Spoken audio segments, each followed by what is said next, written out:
Ѓубре на сите страни, преполни канти, мочуришта наместо езерца. Ваква е сликата во градскиот парк во Скопје, место кое служи за рекреација на граѓаните.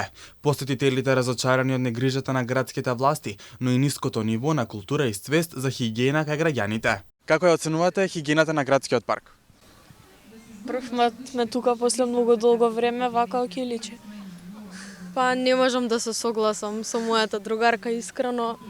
Мислам дека сме една од полошите држави што се однесува до хигиената. Убав е паркот, треба да се негува и да се одржава. Па може и подобро. Може да биде и подобро, секогаш може. Што му недостига на градскиот парк? Па повеќе грижа од општо сите граѓани. Па му недостига чистота. Има насекаде ѓубра? Да. Фалат ли јавни тоалети? Фалат. Мислам дека нема, а треба да има.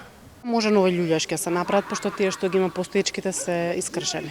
Може на некој дел од парк, дел овде, дел вториот, некои спортски справи да се постават.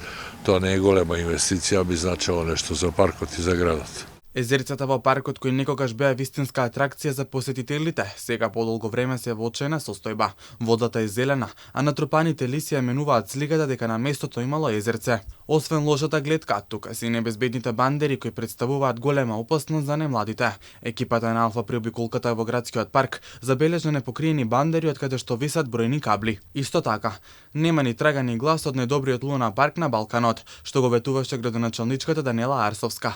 Наместо ролер костери, вртелешки, топогани, 7D кино, картинг, во градскиот парк се вратија старите реквизити. Арсовска освен градскиот парк на Скопје ни инветуваше уште 5 други мега паркови во Гази Баба, Чаер, Ѓорче Петров, аеродром и кисела вода, но и од ова ветување нема ништо.